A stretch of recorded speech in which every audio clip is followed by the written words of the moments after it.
Hello friends, नमस्कार। मैं आज हिंदी की एक सीरीज़ शुरू करने जा रही हूँ जो टीजीटी से संबंधित है, क्योंकि टीजीटी में एक ये इम्पॉर्टेंट चैप्टर है भारतीय काव्य शास्त्र, जिसको हम बहुत ही सरल भाषा में जानने और समझने का प्रयास करते हैं। अगर आप ध्यान से मेरी प्रत्येक वीडियो को देखेंगे, आपको भारतीय काव्य शास्त्र का कोई भी प्रश्न नहीं छूटेगा। तो आज हम भारतीय काव्य शास्त्र का काल विभाजन देखते हैं। भारतीय काव्य शास्त्र का काल विभाजन डॉक्टर एस.के. डे एवं डॉक्टर बलदेव उपाध्याय के अनुसार 4 भागों में बांटा गया। सबसे पहला है अज्ञात से आचार्य भरत तक। अज्ञात मतलब किसी को नहीं पता कि काव्य शास्त्र की शुरुआत कहाँ से हुई। सभी लोग आचार्य भरत का जो ग्रंथ है उसी से काव्य शास्त्र की शुरुआत मानते हैं। दूसरा काल विभाजन जो है आचार्य भामा से आनंदवर्धन तक। तीसरा काल विभाजन है आनंदवर्धन से मम्मटपूर्व तक। मम्मटपूर्व मतलब मम्मट के कार्यकाल से, यानी मम्मट के काल से पहले का समय। और चौथा है आचार्य मम्मट से विश्वेश्वर पांडे तक। चौथा कार्यकाल है आचार्य मम्मट से विश्वेश्वर पांडे तक। अब इस काल के अनुसार सबसे पहले किस आचार्य का नाम आता है, तो आपने देखा है कि सबसे पहले आता है आचार्य भरत मुनि का।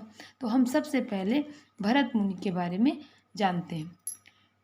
काव्य शास्त्र के प्रथम आचार्य यानी कि आदि आचार्य भरत मुनि को कहा जाता है। जैसे आपने देखा कि भरत मुनि से ही काव्य शास्त्र के प्रारंभ को माना जाता है। उससे पहले काव्य शास्त्र का प्रारंभ कब हुआ, कैसे हुआ, ये किसी को जानकारी नहीं है।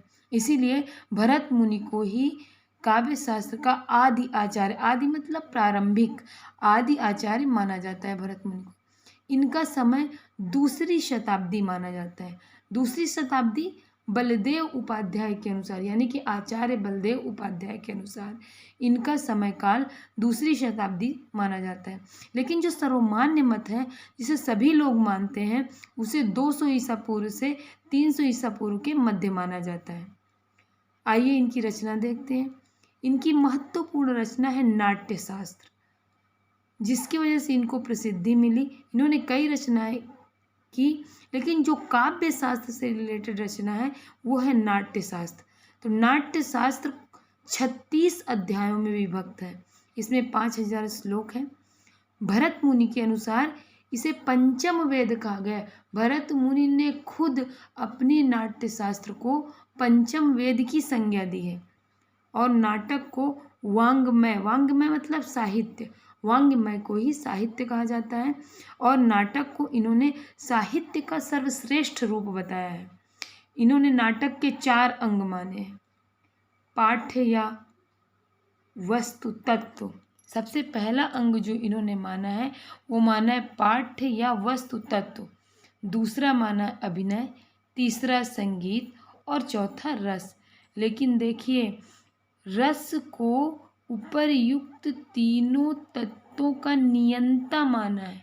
नियंता मतलब जन्मदाता, यानी रस से ही ये तीनों तत्वों का जन्म हुआ है। 4 अंग इन्होंने नाटक को माना है, लेकिन नाटक का जो इम्पॉर्टेंट अंग माना है वो इन्होंने रस को माना है।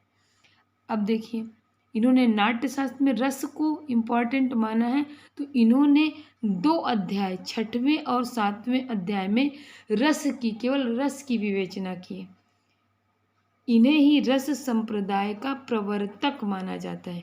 प्रवर्तक मतलब होता है जो किसी विशेष चीज़ को आगे बढ़ाए और आगे ले जाए। रस सूत्र इन्होंने एक दिया है, विभावानुभाव व्यभिचारी संयोगाद्रस निष्पत्ति, यानी विभाव, अनुभाव और व्यभिचारी भावों के संयोग से रस की निष्पत्ति होती है, यानी कि रस उत्पन्न होता है। जहाँ पर विभाव, अनुभाव और व्यभिचारी भावों का संयोग होता है, वहीं पर रस का जन्म होता है। अब देखिए, इन्होंने रस की संख्या जो मानी है वो 8 मानी है। अभी हम पढ़ रहे हैं इस समय 9 रस या 10 रस, लेकिन इन्होंने रस की संख्या 8 मानी है। कौन कौन से? श्रृंगार, हास्य, करुण, रौद्र, वीर, भयानक, विभत्स और अद्भुत। इन्होंने केवल 8 रस माने। पहला कौन सा? श्रृंगार, हास्य, करुण, रौद्र, वीर, भयानक, विभत्स और अद्भुत रस। उनमें भी इन्होंने 4 प्रधान रस माने। प्रधान मतलब मुख्य रस। सबसे पहले श्रृंगार। श्रृंगार से ही इन्होंने हास्य की उत्पत्ति मानी है। इन्होंने कहा है कि जो हास्य रस उत्पन्न हुआ है वो श्रृंगार रस से ही उत्पन्न हुआ है। फिर माना वीर रस। वीर से ही इन्होंने अद्भुत की उत्पत्ति मानी है। रौद्र रस। रौद्र से इन्होंने करुण की उत्पत्ति मानी है। और विभत्स रस ने इन्होंने भयानक रस की उत्पत्ति मानी। यानी कि 4 प्रधान रस माने हैं और 4 रसों को इन्होंने गौण रस माना है। 4 प्रधान रसों से ही इन 4 गौण रसों की उत्पत्ति हुई है। अलंकार संख्या इन्होंने कितनी मानी है? आइए जानते हैं। अलंकार इन्होंने 4 माने। यमक, उपमा, रूपक और दीपक। इन्होंने 4 अलंकार माने। यमक, उपमा, रूपक और दीपक। काव्य गुण। काव्य गुण इन्होंने 10 माने हैं। ये बहुत इंपॉर्टेंट क्वेश्चन है और बहुत बार पूछा जाता है कि आचार्य भरत मुनि के अनुसार काव्य गुण कितने हैं या काव्य दोष कितने हैं।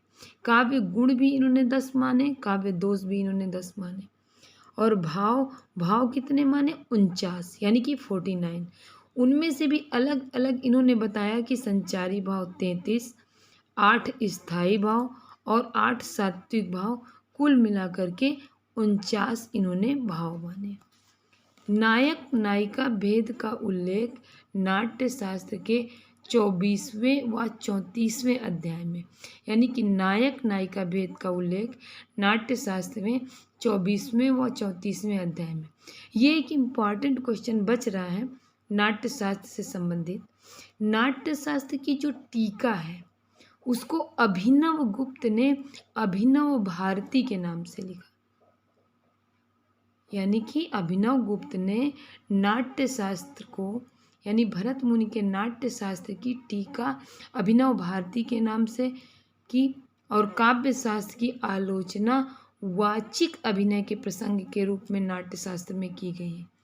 इस तरह हमने देखा कि भरत मुनि से संबंधित जितने भी क्वेश्चन आ सकते थे हमने इस वीडियो में जाना। अगर आपको ये वीडियो अच्छा लगा तो प्लीज़ लाइक करें, सब्सक्राइब करें और शेयर करें। धन्यवाद।